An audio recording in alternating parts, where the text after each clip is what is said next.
अल्लाह के नाम से शुरू जो बड़ा मेहरबान निहायत रहम वाला है।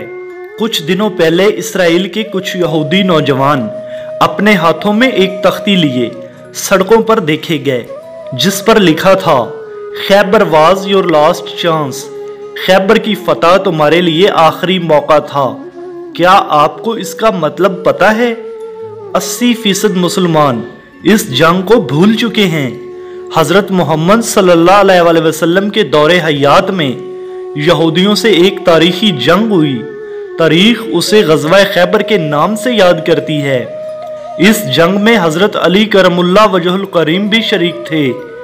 दौरान जंग जब हजरत अली करमुल्लाह वजहुल करीम की ढाल टूट गई तो आपने दर्रे खैबर उखाड़ दिया था।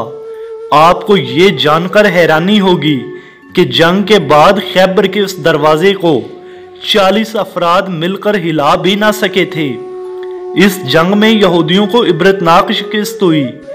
ये जंग मुसलमान भूल चुके हैं, लेकिन यहूदी घरों में पैदा होने वाले हर बच्चे को सिर्फ एक ही सबक पढ़ाया जाता है कि आपने बड़े होकर खैबर का बदला लेना है।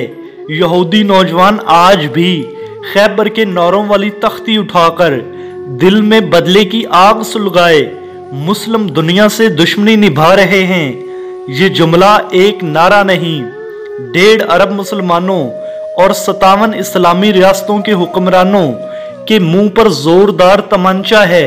ये ताना है सलाहुद्दीन अयूबी की कब्र को। ये थप्पड़ है तुर्कों, अरबों, पाकिस्तानी, हिंदुस्तानी और अफ्रीकी मुसलमानों के मुंह पर। खैबर हमारा आखिरी मौका न था, बल्कि आगाज था दीन मोहम्मदी का परचम दुनिया पर लहराने का। आज मस्जिद अक्सा फिर किसी मर्द मुजाहिद की मुंतजिर है जो यहूदियों को ये बता सके कि खैबर के वारिस जिंदा हैं। बस यही फर्क है काफरों और मुसलमानों के दरमियान।